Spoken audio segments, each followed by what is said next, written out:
শিল্পী নচিকেতাকে তো আমরা মোটামুটি সবাই চিনি। উনি গান লেখেন, সুর করেন এবং চমৎকার করে গান গান।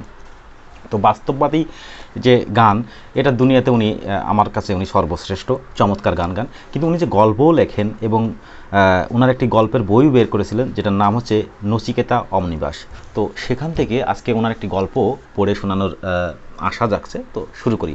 গল্পের নাম শর্টকাট, লিখেছেন নচিকেতা। তাহলে শুরু করা যাক গল্প শর্টকাট। প্রচণ্ড গরমের দুপুর, ঝিম ধরে আসে বাতাস। রাস্তায় ছাতা মাথায় কিছু মানুষ, যদিও পথ চলছে কিন্তু চলার ইচ্ছে নেই যেন।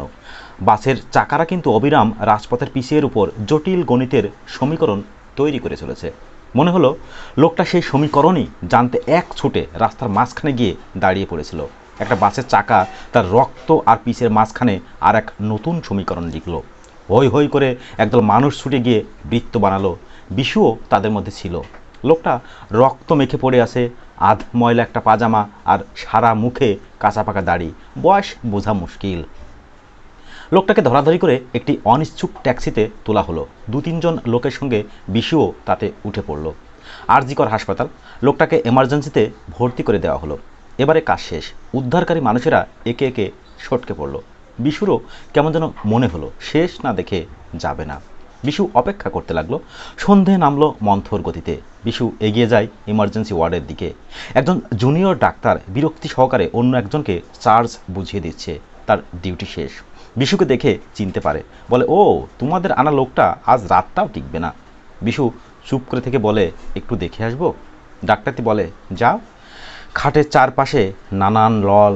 লোকটা সারা শরীরে ব্যান্ডেজ। লোকটা চোখ বুজে আছে, বড় বড় শ্বাস নিচ্ছে। লোকটার গোটা চেহারা জুড়ে একটা প্রকাণ্ড ব্যর্থতার ছবি, অনেক জীবন যুদ্ধের চালচিত্তির মুখের রেখায়। একসময় লোকটা চোখ খোলে। সে চোখ নির্ভয়, দ্বিধাহীন। লোকটা যেন বুঝতে পারছে সে এসে গেছে। এবার হাত বাড়াচ্ছে। এবার এক অনন্ত যাত্রা। বিদায় জানাতে আসা সঙ্গীর দিকে ট্রেন ছাড়ার আগে ট্রেন যাত্রী যেমন তাকায়, বিশুর দিকে লোকটা তাকালো। বিশু প্রশ্ন করলো, কেন এমন করলেন? লোকটা অনেক কষ্টে ঘরে গলায় বলল, শর্টকাট। তারপর চোখ বুঝলো। বিশুদের একটা দোকান ছিল মণিহারি জিনিসের। বাবাই দেখাশোনা করত। একটা বাড়িও ছিল, উড়ালপুল হতে গিয়ে ভাঙা পড়েছে। আর দোকানটা চলতো না, কারণ পাশে একটা শপিং মল হয়ে গেল। আজকাল মানুষের কাছে দ্রব্যগুণের চেয়ে ব্র্যান্ডটাই কাম্য। বাবা মারা গেলেন প্রায় বিনা চিকিৎসায়। বাড়িতে বৃদ্ধা মা আর 2 বোন। বড় বোনটার সঙ্গে নিতাইয়ের একটা সম্পর্ক হয়েছে। নিতাই ট্যাক্সি চালায়, বিয়ে করলে হয়। ছোট বোনটার পড়াশোনা ছাড়ানো হয়েছে খরচ বাঁচাতে। বিশু একটা ঘড়ির দোকানে কাজ করত। পরশুদিন চাকরিটা গেছে। বাড়িতে কেউ জানে না। বিশু 2 দিন ধরে চেনা অচেনা সবার দরজায় দরজায় ঘুরে বেড়াচ্ছে একটা কাজের সন্ধানে। এখনও পর্যন্ত কোনো ফল পেল না। বিশু হাঁটতে হাঁটতে বেলগাছিয়ায় এগোই। একটা মিষ্টির দোকানের শোকেসে নিজের ছায়া দেখে চমকে ওঠে সে। এ যেন হাসপাতালের বেডে শোয়া লোকটা। সারা শরীরে প্রকাণ্ড এক ব্যর্থতা ছবি, মুখের রেখায় যন্ত্রণার চালচিত্তির।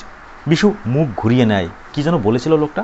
শর্টকাট শব্দটা বিড়বিড় করতে করতে বিশু বেলগাছিয়া ব্রিজের উপর পৌঁছই। নিচে তাকায়, ট্রেন লাইন। দূরে একটা মালগাড়ি আসছে।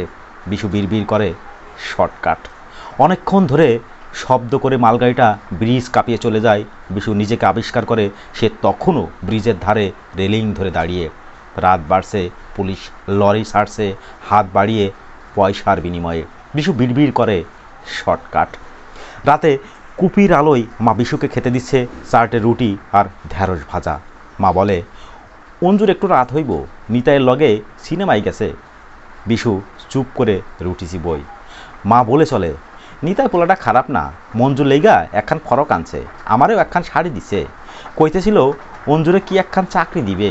বিশু ভালোভাবেই বুঝতে পারে নিতাই কি চাকরি দিতে পারে। সে চুপ করে খাবার খায়। মা বলেই চলে, আমি কইলাম বিশুরে না জিগায়ে মদ দি কেমনে, নাইট ডিউটি করতে হইব যে। বিশুর মুখে একটা অসহায় হাসি ফুটে উঠল। বিড়বিড় করে সে, শর্টকাট। গরমকালের দুপুরবেলাটা সেই মানুষগুলোর কাছে অসহ্য, যাদের সারা দিন খাওয়া হয় না, হাতে ছাতা থাকে না, আর গোটা শরীরে যাদের প্রকাণ্ড ব্যর্থতার চাকচিত্তির ছায়া ফেলে। এ রকমই একজন বিশু। একটু আগেই একটা কাপড়ের দোকান থেকে কাজ চাইতে গিয়ে প্রত্যাখ্যাত হয়ে ফুটপাতে দাঁড়িয়ে বাসের চাকা অবিরাম পিচ রাস্তায় জটিল গাণিতিক সমীকরণ লিখে চলেছে। বিশু দেখতে পাচ্ছে, বিশুর মনে হচ্ছে এসব অঙ্ক ভুল, নতুন সমীকরণের প্রয়োজন, এই অঙ্কের ফল পেতে অনন্তকাল অপেক্ষার প্রয়োজন। ঠিক তখনই বিশুর মাথায় বিদ্যুৎ চমকের মতো একটা শব্দ উকি দিল, শর্টকাট। বিশু এক ছুটে রাজপথের মাঝখানে গিয়ে দাঁড়ায়। আবেশ একজন সাহিত্যিক, কবি বলাই ভালো। আগে কবিতা টবিতা লিখত, বুঝুক না বুঝুক লোকে বেশ মান্যও করত, কিন্তু বাদ সাধল জীবনমুখীরা এসে গিয়ে। প্রকাশকেরা বলল এখন রিয়ালিস্টিক লিটারেচারের যুগ, এসব আতলামির দিন শেষ, জীবনের চরম নগ্ন সত্যি কথাগুলো দু চার গাছা লিখে আনুন তো বুঝি। আবেশ তখন থেকেই একটু ফাপড়ে পড়েছে। জীবনের নগ্ন দিক বলতে শুধু খারাপ সিনেমাই দেখেছে সে। দক্ষিণ কলকাতায় পৈতৃক সূত্রে যে বাড়িতে সে থাকে সেখানে খুব একটা চরম জীবনযুদ্ধের ছবি সে দেখতে পায়নি।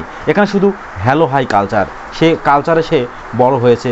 কিন্তু কিছু লিখতে হবে, অনেক চেষ্টা করেও কিছু হলো না। তার কবিতা লেখার গুরু প্রফেসর অর্ণব সেন বললেন, পথে নামো, মানুষের মুখোমুখি দাঁড়াও।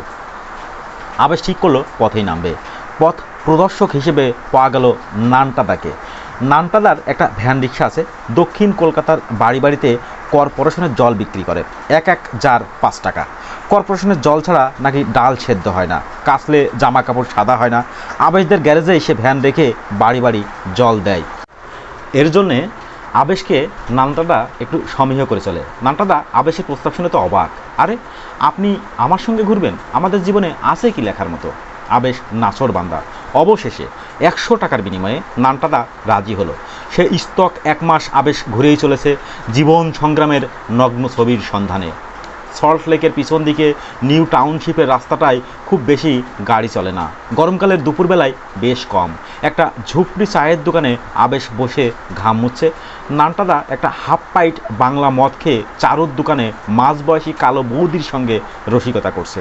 এই গরমে উল্টো দিকে একটা সাইকেল ছাড়াইয়ের দোকানে দুজন ছেলে একটা চাকার রিম সোজা করছে।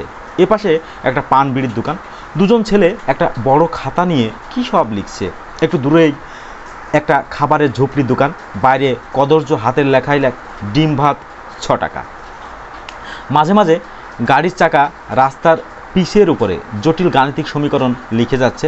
আবেশ মহাবিষ্ট মানুষের মতো এক দৃষ্টে পিচ রাস্তার দিকে তাকিয়ে জটিল সমীকরণে ডুবে যায়। হঠাৎই সে দেখতে পায় একজন মানুষ এক ছুটে পিচ রাস্তার মাঝখানে গিয়ে দাঁড়ায়। একটা কোয়ালিশ এসে প্রচণ্ড জোরে ধাক্কা মারে। হৈ হৈ করে প্রায় গোটা 50 মানুষ গাড়িটাকে ও মানুষটাকে বৃত্ত করে। আবেশ দৌড়ে যায়। রক্তাক্ত মানুষটাকে একটা ভ্যান রিক্সায় তোলা হয়েছে, আর কোয়ালিশ গাড়ির চালককে গাড়ি থেকে নামিয়ে মানুষ এই মারে কি সেই মারে। কিছু লোক ভ্যান রিক্সাটা নিয়ে উল্টো দিকে পিয়ারলেস হাসপাতালের পথে যেতে থাকে, আর কিছু লোক কোয়ালিশটায় উঠে বসে, লোকটাকে গাড়ি সাইড করতে বলে। আবেশ কিছুক্ষণ দাঁড়িয়ে কিছুই বুঝতে পারে না, নিজেকে কেমন অনাহুত মনে হতে থাকে। একসময় সে এসে আবার চায়ের দোকানে বসে পড়ে। একটু পরে দেখতে পায় কোয়ালিশ গাড়িতে যে লোকগুলো উঠে পড়েছিল তারা নেমে আসে, আর গাড়িটা ঊর্ধ্বশ্বাসে ছুটে চলে যায়। লোকগুলো নিজেদের মধ্যে কী সব জটলা করে আশপাশের দোকানের লোকেদের হাত নাড়ে, তারাও হাত নাড়ে। পান বিড়ির দোকানে যে দুজন ছেলে একটা খাতা নিয়ে লিখছিল তারা ওই জটলা থেকে বেরিয়ে হাসতে হাসতে চায়ের দোকানে এসে বলে, মাসি হিসেবটা লিখে নিও। মাসি মুচকি হাসে। নানটাদা হাসতে হাসতে চোখ মোটকে বলে, কিরে কালু, কত হলো?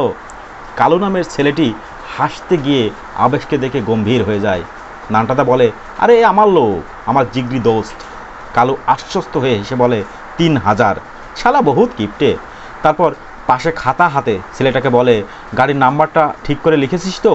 এক গাড়ি যেন দুবার না হয়, উস্তাদের কড়া হুকুম। তারপর দুজনে শীষ দিতে দিতে রাস্তা পার হয়ে যায়। আবেশ অবাক হয়ে তাকিয়ে থাকে। নানটাদা বলে, কিছু বুঝলে? আবেশ মাথা নাড়ে। চায়ের দোকানের মাসি চোখ চিকচিক করে ওঠে, বলে, ওর দয়াতেই তো আমরা সবাই বেঁচে আছি। রোজ 3-4টে গাড়ির সামনে ঝাঁপায়, ওর মতো কলজের জোর কটা লোকের আছে? আবেশ বলে, কিন্তু ওই লোকটাকে ভ্যান রিক্সায় করে কোথায় নিয়ে গেল? নানটাদা বলে, কোথায় আবার, একটু ওষুধ টষুধ লাগাতে, জামা কাপড় বদলাতে, আজ সবে 2টো হয়েছে। হঠাৎ সাইকেলের দোকানের বাচ্চাটা চিৎকার করে ওঠে, উস্তাদ আসছে। দেখা গেল অন্য একটা পোশাকে ভ্যান রিক্সায় লোকটা আসছে, যে লোকটাকে একটু আগে রক্ত মাখা শরীরে সে দেখেছিল। লোকটার চোখের নিচেই কালছিটে, কুনুই দিয়ে রক্ত ঝরছিল বলে ফুল হাতা জামা পরে, মাথায় ব্যান্ডেজ। লোকজন তাকে ঘিরে ধরে, গুরু ঠিক আছে তো? লোকটা অস্ফুট স্বরে কি বলে আবেশ দূর থেকে শুনতে পায় না। একজন বলে, কিন্তু মাথার ব্যান্ডেজটা? আরেকজন বলে, ঝাঁপাবার আগে খুলে নেবে। আবেশ নানটা তাকে জিজ্ঞেস করে, এই তাহলে ওস্তাদ, এদের সবার অন্নদাতা? নানটাটা উপর নিচে মাথা নাড়ে। আবেশ বলে, ওর নাম কি? নানটাটা বলে, শর্টকাট বিশু। আজকের গল্প এখানেই শেষ।